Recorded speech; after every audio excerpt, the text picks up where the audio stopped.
नमस्कार दोस्तों, आपका हमारे चैनल पर स्वागत है। आज का हमारा विषय कबीर की भक्ति भावना। चलिए शुरू करते हैं। कबीरदास जी जो थे वो भक्ति काल की निर्गुण काव्य धारा के संत कवियों में प्रमुख स्थान रखते हैं। याद रखिए, कबीरदास जी निर्गुण काव्य धारा के संत कवियों में प्रमुख स्थान रखते हैं। भक्त कबीर रामानंद के शिष्य थे। कबीरदास किसके शिष्य थे? रामानंद के शिष्य। भक्ति के लिए आत्मा और परमात्मा में द्वैत होना आवश्यक है। मतलब दो जो भक्ति होती है उसमें आत्मा और परमात्मा का अलग अलग होना आवश्यक है, जो सगुणों उपासना में ही संभव है। जैसे तुलसीदास जी हैं, राम को अलग परमात्मा मानते हैं और खुद को साधारण मनुष्य उनका सेवक मानते हैं। तो सगुणों भक्ति में आत्मा परमात्मा का होना अलग अलग होना ज़रूरी माना जाता है। मतलब इसमें द्वैत भावना मिलती है, क्योंकि निर्गुण उपासना में क्या होता है, निर्गुण उपासना में तो इन्हें अद्वैत समझा जाता है। मतलब आत्मा और परमात्मा को एक ही माना जाता है। जैसे कबीरदास जी कहते हैं, जल में कुंभ, कुंभ में जल है, बाहर भीतर पानी, फूटा कुंभ जल जल ही समाना। मतलब बाहर पानी है, अंदर पानी, मतलब हर जगह ईश्वर ही ईश्वर है, चाहे वो अंदर हो या बाहर। मनुष्य का जब मर जाता है तो उसकी आत्मा परमात्मा का ही मिलन होता है। तो उनका मानना है कि आत्मा परमात्मा जो है वो अद्वैत वाद है, दोनों अलग अलग नहीं, एक ही है।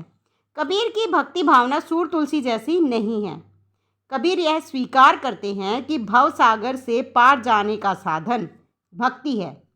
भक्ति के अभाव में ही मानव भव जल में डूबता जाता है। वे कहते हैं कि संसार के मोह माया से बंधन से छुटकारा कहाँ से मिल सकता है? भक्ति से ही। भक्ति के कारण ही मनुष्य इस संसार में आवागमन के बंधन से छूट जाता है।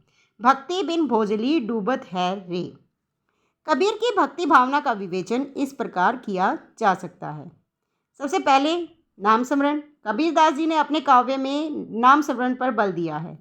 देखिए, कबीर ने नाम स्मरण महता का गुणगान किया है। उनका कहना है कि मेरे लिए तो नाम ही खेती बाड़ी है, नाम ही धन संपत्ति है, नाम जप ही सेवा पूजा है, यथा नाऊ मेरे सेवा नाऊ मेरे पूजा, तुम्हें बिन और न जानो दूजा। मतलब ईश्वर का नाम लेना ही मेरी सेवा है, ईश्वर का नाम लेना ही मेरी पूजा है, और उसके बिना मैं किसी दूसरे को नहीं जानता। कबीर के अनुसार व्यक्ति को हाथों में माला लेकर केवल जीव से नाम स्मरण करने की अपेक्षा मन को एकाग्र कर ईश्वर में ध्यान मग्न करके नाम स्मरण करना चाहिए। कबीर का मानना है कि केवल सिर्फ जीव से ईश्वर का नाम नहीं करना चाहिए, मन को एकाग्र ईश्वर में ध्यान मग्न करके नाम स्मरण करना चाहिए। माला तो कर में फिरे, जीव फिरे मुख माही, मनुआ तो 10 दिशी फिरे, सो तो सुमिरन नाही। वे कहते हैं कि माला हाथ में ले रखी है और जीभ पर भगवान का नाम ले रखा है, लेकिन जो मन है वो मन चारों दिशाओं में घूम रहा है, 10 दिशाओं में, कभी इसके बारे में सोच रहा है, कभी उसके बारे में। तो इसे हम राम का नाम स्मरण नहीं कह सकते। नाम स्मरण के लिए मन को एकाग्र चित्त रखना बहुत ज़रूरी है। दोस्तों, वीडियो अच्छी लग रही है तो चैनल को सब्सक्राइब कर लीजिए, बेल आइकन प्रेस कर लीजिए यदि आप हमारे चैनल पर नए हैं तो, ताकि अगली वीडियो का नोटिफिकेशन आप तक पहुंच सके, और वीडियो को लाइक शेयर करना ना भूलें। अगला पॉइंट है ईश्वर में विश्वास है। कबीर की जो भक्ति भावना है उसमें ईश्वर के प्रति विश्वास जो है वो साफ दिखाई देता है। कबीर को ईश्वर पर पूर्ण विश्वास है। श्रद्धा और विश्वास भक्ति के अनिवार्य तत्व हैं। जब तक ईश्वर में श्रद्धा नहीं होगी, विश्वास नहीं होगा, भक्ति कैसे होगी? भक्त अपने ईश्वर पर पूर्ण विश्वास रखता है। कबीर को पूर्ण विश्वास है कि परमात्मा राई को पर्वत और पर्वत को राई करने का पूर्ण सामर्थ्य रखते हैं। कबीर के अनुसार ईश्वर जो है वो राई को पर्वत बना देंगे और पर्वत को राई बना सकते हैं। साई सु सब होत है, बंदे ते कछु नाही, राई ते पर्वत करे, पर्वत राई माही। ये कहते हैं कि भगवान से सब कुछ होता है और आम आदमी से, उनके बंदे से कुछ नहीं होता। भगवान राई को पर्वत बना सकते हैं और पर्वत को राई बना सकते हैं। देखिए, इनकी जो भक्ति है वो माधुर्य भाव की भक्ति है। माधुर्य भाव की भक्ति में भक्त स्वयं को जीवात्मा और भगवान को परमात्मा मानकर दाम्पत्य प्रेम की अभिव्यक्ति करता है। जो माधुर्य भाव की अभिव्यक्ति उसमें क्या होता है? दाम्पत्य प्रेम की अभिव्यक्ति होती है। स्वयं को व्यक्ति जीवात्मा समझता है भक्त, और भगवान को परमात्मा। जीवात्मा ईश्वर से मिलने के लिए विरह का अनुभव करती है। कबीर स्वयं को आत्मा और ईश्वर मतलब हरि को अपना प्रियतम मानते हुए कहते हैं कि हरि के बिना वे नहीं रह सकते। हरि मेरा पीव, हरि मेरा पीव, हरि बिन रही न सके मेरा जीव। आत्मा परमात्मा के मिलन के आनंद का वर्णन भी कबीर ने अपने काव्य में किया है। दुल्हेनी गाऊ मंगलाचार, मोरे घर आए हो राजा राम भरतार। अगला पॉइंट है इनका नवधा भक्ति। इनकी जो भक्ति है वो कैसी है? नवधा भक्ति है। कबीर के काव्य में नवधा भक्ति के तत्व श्रवण, कीर्तन, स्मरण, पाद सेवन, अर्चन, वंदन, दास्य, सेव्य, आत्मनिवेदन भी उपलब्ध होते हैं। आचरण की शुद्धता भी इनके भक्ति में पाई जाती है। कबीरदास जी क्या कहते हैं कि जो भी भक्त है उसका आचरण शुद्ध होना चाहिए, एकदम पवित्र होना चाहिए उस आदमी को जो भक्ति करे।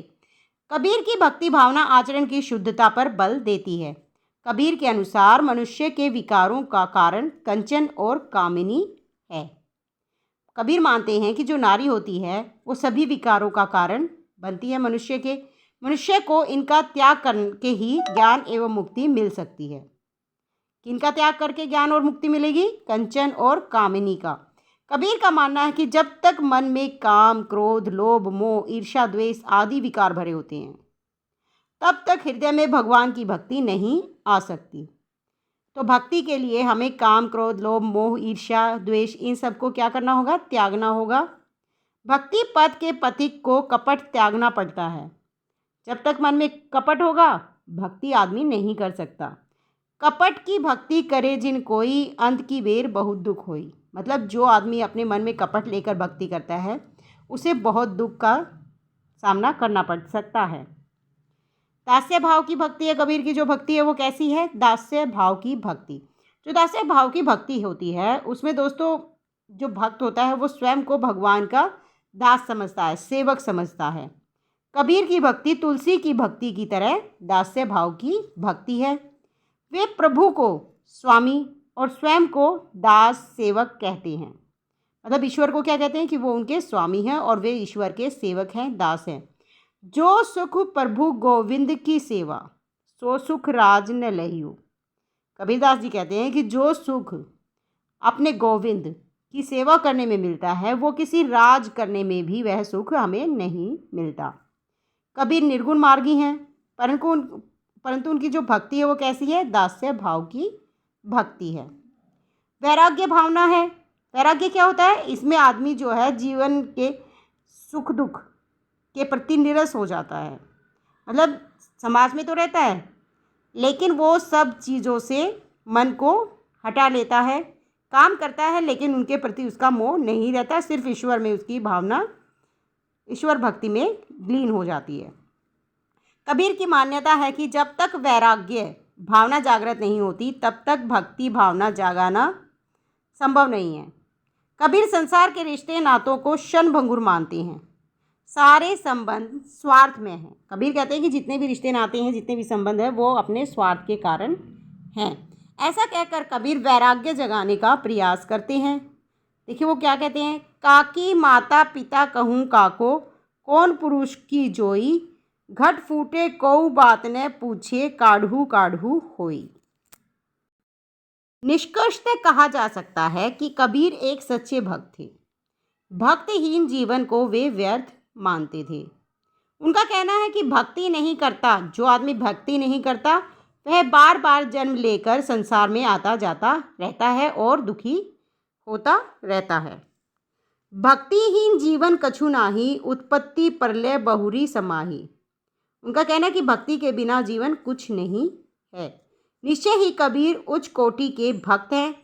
ईश्वर के प्रति अटूट श्रद्धा एवं विश्वास उनकी भक्ति भावना का प्रमुख तत्व माना जा सकता है। दोस्तों वीडियो अच्छी लगी है तो लाइक शेयर ज़रूर कीजिएगा वीडियो को, और यदि आप हमारे चैनल पर नए हैं तो चैनल को सब्सक्राइब कर लीजिए, बेल आइकन प्रेस कर लीजिए ताकि अगली वीडियो का नोटिफिकेशन आप तक पहुंच सके।